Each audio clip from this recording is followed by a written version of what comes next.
pues la primera parte es el control de contaminantes. ¿Qué tipo de contaminantes hay? Sí, entonces muchos son gases, ¿sí? Y son productos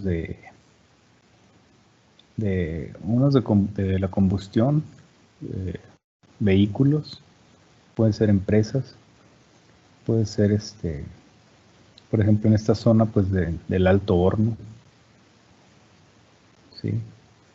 Y pues los vehículos pues ya sabemos todo lo que nos generan los gases de efecto invernadero, que no son deseables. Sin embargo, a pesar de ello, pues los vehículos tienen un convertidor catalítico, el cual pues convierte un gas nocivo, venenoso, monóxido de carbono, CO, a uno menos dañino para el ser humano, que es el CO2, el dióxido de carbono. Y pues a pesar de ello, pues sigue siendo un gas que se acumula y causa detrimentos en el medio ambiente. Sí, en el caso del Alto Horno, bueno, pues ese es más complejo. O sea, son los gases que tienen o gases o compuestos o componentes generados que tienen un potencial pues digamos, de relevancia ambiental, pues van desde zinc, hidrógeno, cadmio, arsénico, CO2, CO. Son bastante los gases que se generan. Aparte se genera el polvo del gas seco. Ese polvo pues tiene o es rico en hierro y contiene pues una tasa elevada, 35 a 50% de hierro de este elemento. Y pues proviene de las instalaciones que depuran los gases, ¿sí? También eso es en cuanto a gases, pues también pueden contener sustancias tóxicas tales como cianuros, fenoles, amoníaco. Y obviamente el polvo de los colectores de las naves de fundición, pues por eso ustedes notan que a veces huele, algunos dicen huele a bobina quemada. Pues son gases, ¿verdad? Y son gases puede ser de las fundidoras. Por ejemplo, en el Libramiento Carlos Salinas de Gortari, pues están la parte que es de Texide y huele mucho a las aminas, huele bastante, de hecho, cuando uno está por ahí cerca y se extiende esa parte, ¿verdad? Entonces, si huele es porque pues el aire está conteniendo esos compuestos, ¿sí? Entonces, pues el objetivo es cómo controlar, ¿sí? ¿Cómo podemos controlar? El primer punto es detectar, saber que ya tenemos una fuente de contaminación ya bien definida, saber qué tipo de contaminantes son y cuál es su impacto en el ambiente, en el ser humano, en la sociedad en general. Y después de que ya tenemos bien identificado las fuentes contaminantes, pues podemos o se puede plantear un plan para tratar de controlar. Es inevitable que se produzca, no los vamos a poder eliminar, porque estaríamos hablando de eliminar los gases por ejemplo, en un vehículo, pues no se puede. Tenemos una entrada, una reacción y genera movimiento y pues lamentablemente se genera mucho calor. Gran parte de esa energía, pues digámoslo así, se desperdicia en forma de calor, porque ese calor no se aprovecha. Y otra parte es pues los gases que se generan. Es imposible hasta el momento, con la tecnología que tenemos, pues es imposible no generar los gases. Ya habrá alguien que se le puede ocurrir algo, llevar a cabo alguna idea para aprovechar esos gases. Y la temperatura, pues en época de frío, en algunos vehículos sí se aprovecha, ¿verdad? Para calentar el interior del vehículo. O solamente en los lugares donde hace mucho frío, pues puede ser aprovechado ese calor. Normalmente aquí en la ciudad pues es muy calurosa. En época de calor, de hecho, los vehículos gastan más combustible del normal. A lo mejor sería bueno medir qué tanto se gasta. Al menos sí me he dado yo cuenta que en época de frío se consume un poquito menos de combustible. Entonces, inclusive hay quienes han diseñado algunos, son los filtros de aire. Permite una entrada de aire a lo mejor más estable, más constante, y mantiene un poquito más frío el aire que entra a la cámara de combustión y genera un poquito menos consumo, un poquito de menos consumo de energía eléctrica, perdón, de energía eh, generada por la combustión, ¿sí? Consume un poco menos de combustible, y pues eso representa un ahorro al bolsillo de cualquiera. Pero pues realmente en cuanto a los vehículos hay una muy amplia investigación, y el nivel de optimización que tienen, pues lo que se muestra es que ha llevado a la generación de vehículos que desactivan pistones, que válvulas variables, todo eso, ¿verdad? Ese tipo de sistemas. Sin embargo, no son tan capaces de generar un ahorro drástico. Y en lo que se han metido para generar un menor consumo de combustible, y esto implica contaminar menos, ¿verdad? Generar menos gases contaminantes, ha sido en el peso del vehículo. En el peso del vehículo lo han logrado reducir cambiando componentes de acero a aluminio. Hay vehículos que ya forman o que están conformados por un porcentaje muy alto de aluminio, tanto en su chasis como en su en carrocería, como en toda la placa, toda la lámina. Y estos pues ya pues reducen bastante el peso, y al reducirlo pues se consume menos combustible. Eso es un hecho. De este modo es como se logra reducir un poco los gases contaminantes en los vehículos. Pues uno de los principales gases pues es precisamente el que proviene de los motores de combustión interna. Siempre ahí va a haber un área de oportunidad muy grande para abordarla, para poder llevar a cabo acciones que nos permitan reducir esa contaminación. Y pues hay muchas opciones. Inclusive pues se han tratado de diseñar motores con reacción de hidrógeno. O sea, a fin de cuentas estos funcionan con agua. Pero pues hay un mercado grande, difícil de abarcar, y no es tan sencillo. Sin embargo, hay algunos videos, no nos consta o no podemos dar veracidad, pero aparentemente hacen funcionar motores ya con agua. Entonces es uno de los temas que se va a volver cada vez más importante y controversial, el agua precisamente.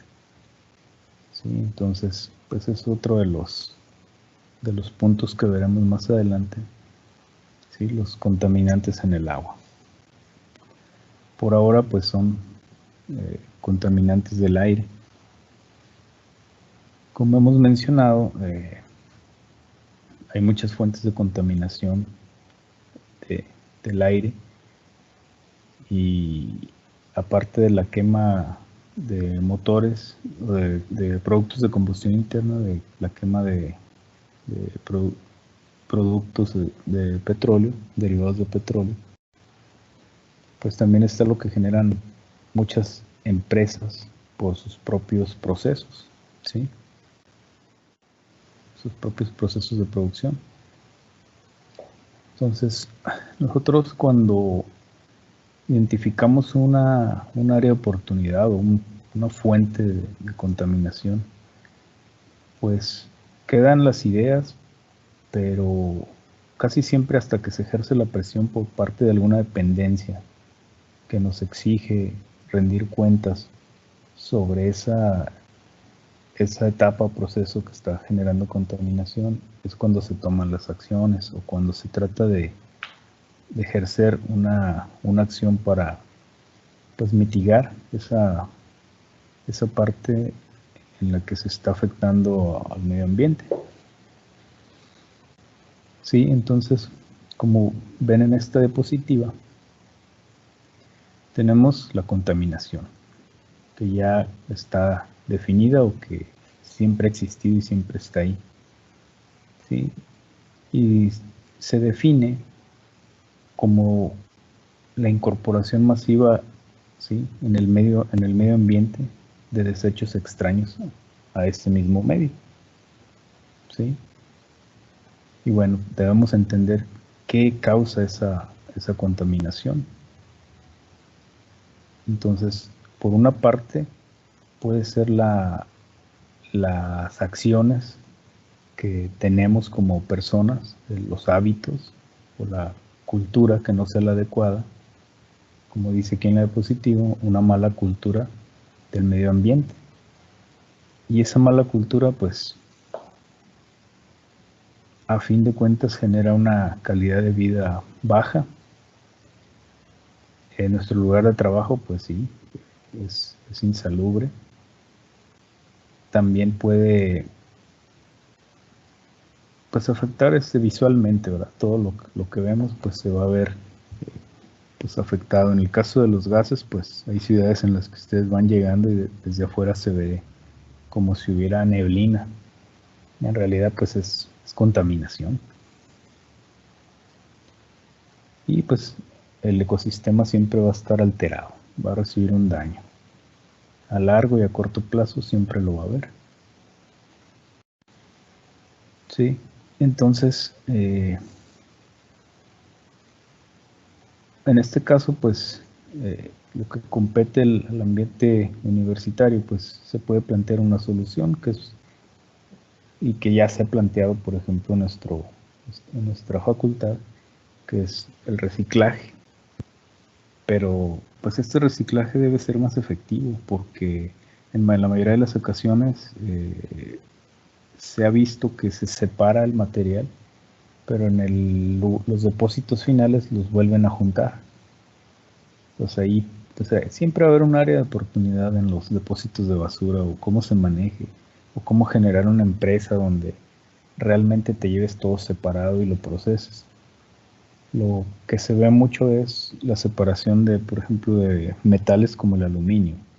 Ese siempre, pues, es un poco más valuado, es más fácil de vender, no pesa, y siempre se ve que las personas que disponen de la basura o de los residuos de cada casa hacen separación. Entonces, yo creo que es lo único, y eso porque pues tiene un beneficio directo para el que lo separa.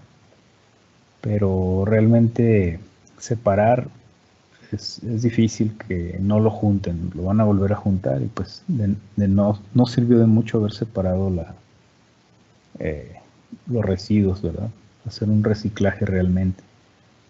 O sea, que se cumple el ciclo de reciclaje. La primera etapa es separarlo, la segunda sería aprovecharlo y reutilizarlo, reprocesarlo, y realmente no llega a ese punto más que el aluminio. Si acaso el aluminio es el único el bote de aluminio prácticamente, que es lo que se llega a ver más, o en mayor proporción, que sí se separa. Sí, entonces pues como menciona aquí, ¿verdad? Para el reciclaje, pues el proceso mediante el cual un agente o un elemento retorna a su objetividad, o sea, se vuelve a utilizar para el fin que fue hecho. Se somete a un proceso a un reprocesamiento. En el caso del bote de aluminio, pues lo vuelven a fundir y regresa otra vez a hacer lata, porque de hecho en el bote del aluminio se separa lo que es el bote de la plaquita que sirve para destapar, es de diferente aleación. Entonces siempre se ha dicho que es más costosa bueno, en cuanto a peso, un gramo de ese material de la orejita de la lata de bote de aluminio es más costosa que el bote en sí. Entonces, si se fijan, pues también tiene un proceso de pintura el bote y todo eso. Realmente, pues aún estamos lejos. Ustedes pueden observar que en todos los empaques que de los productos que consumimos hay demasiada tecnología en el empaque, hay demasiada inversión en emblemas, letras, pintura, logotipos, que termina muchas veces siendo más costoso el envase que el producto. Entonces, y lo que se está viendo es que cada vez hay más variedad en tamaños. Vamos a poner un ejemplo, un jugo que antes venía en una botella de vidrio, ahora viene en un envase que está conformado por aluminio, por capas de aluminio y papel y plástico, los llamados Tetra Pak. Entonces, esos Tetra Pak conservan muy bien, pero se invierte mucho en ellos. Y aparte traen muchas leyendas. Y ahora lo que se está viendo es que si antes eran de 1 litro, ahora hay medidas más chiquitas de, no sé, hasta 250 mililitros. Realmente eso es muy, muy contaminante. Sí, es muy poco el líquido que trae y lo que va a contaminar ese envase pues es muchísimo, porque la mayoría de las veces no se recicla. Entonces, esa cultura, pues no hay quien regule esa parte. No hay un organismo que nos diga, ¿saben qué? No, tu empresa no puedes producir este tipo de empaques más pequeños porque es excesiva la contaminación. Sí, entonces, en ese aspecto, el que cada vez haya más productos con menor cantidad, la contaminación se va a disparar, o el riesgo de contaminación se va a disparar, porque es muy poco el líquido que tiene, o sea, en pues 1 o 2 tragos para una persona adulta. Y a lo mejor el objetivo es hacerlo para niños, pero el impacto que puede tener es muy drástico. Entonces siempre pues está el proponer, pero también está el que se exija, el que exista una dependencia que exija a la empresa que, que produzca de cierto modo. No sé si recuerdan el caso del parachoques de un vehículo, que la persona compra el vehículo, quita la fascia de la parte de atrás de ese vehículo y ve que no tiene parachoques, no tiene un soporte, una estructura, simplemente tiene nieve seca. Entonces él va a la empresa, cuestiona y la respuesta de la empresa es: yo no se lo pongo porque tu país no me lo exige. Entonces, desde ahí vienen los grandes problemas, y muchos tienen que ver con la contaminación, de que no se exige o que la dependencia que debe exigir no lo hace. Y desde ahí ya viene todo mal. Entonces, si esa dependencia, porque las hay en todo el mundo, exigiera que se llevara a cabo las cosas como deben ser, otra situación favorable tendríamos. Y definitivamente pues sí es un poco alarmante, porque pues se permiten muchas cosas. Hoy en día ustedes están viendo muchos logotipos negros en empaques de comida, y pues exceso de sal, exceso de grasas saturadas, pues lo más lógico, ¿no? O sea, tú tomas una bolsa de fritos y sabes que hay sal y eso siempre se ha sabido. Ahora pues te ayudan un poco en elegir si trae ahí, ya es como un impacto mental, decir, o si lo compro o no lo compro y trae mucha sal, te advierten, te lo ponen más fácil. Para no leer las letras pequeñas te lo advierten. Es muy bueno eso. Pero más bueno sería pues que lo hicieran para todos los alimentos, ¿no? Yo considero que bien pudieran poner en las carnes ese mismo logotipo con unas letras que dijera exceso de hormonas, porque es una realidad, pero no lo hacen, no sé, tal vez por algunos intereses, algún conflicto de interés. Y de hecho en la fruta y la verdura también pudieran poner otro logotipo negro con las letras que dijera exceso de trans, ¿sí? Porque muchos de los alimentos que consumimos son modificados genéticamente. Entonces, pero eso nunca lo vamos a ver. Eso yo creo que es un hecho. No veremos esa situación, pero estamos conscientes de que pollo, carne, huevo, todo está alterado, modificado con hormonas, ¿sí? Modificado genéticamente. Entonces, pues es cuestión de generar esa cultura, ¿sí? Como les menciono. Y bueno, pues la contaminación, pues siempre se enfoca en tres aspectos: los residuos, la basura y los escombros, ¿sí? En el caso de los residuos, pues son materiales que ya no se pueden reutilizar, ¿sí? Que ya dieron su capacidad, son sobrantes, ya no se pueden utilizar haciendo recortes o ya llegaron a su límite y su único modo pues es que se recicle como material si es que es posible. La basura pues es lo que definitivamente eso sí ya no, ¿sí? Producto de vida humana, todo aquello que se desea eliminar, o sea, ya no sirve. Y los escombros pues son restos de la mayoría de la construcción, ¿sí? Todo eso, hormigón, hierros, madera, y pues son contaminantes en los que todos los días los vemos o estamos en contacto con ellos, ¿sí? Por eso pues siempre es bueno ver o entender cuáles son las áreas que requieren más atención y qué es lo que podemos aportar para ello.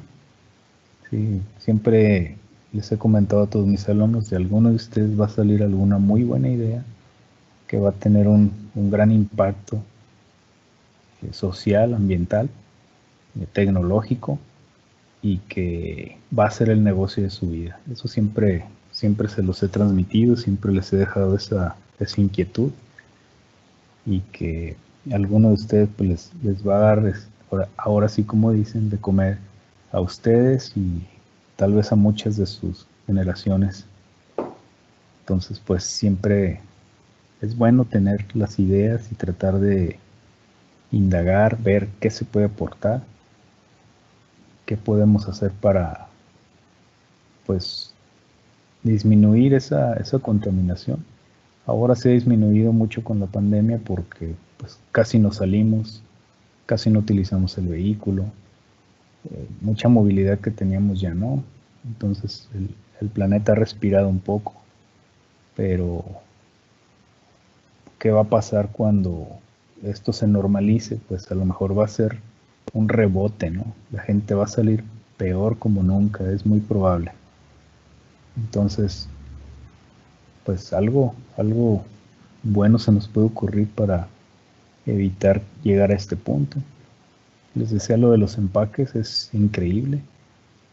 Por ejemplo, yo veo mi consumo, pues es demasiada basura la que se genera de una a dos personas. Es drástico, pero esas son las opciones que nos dan en lo que compramos para consumir.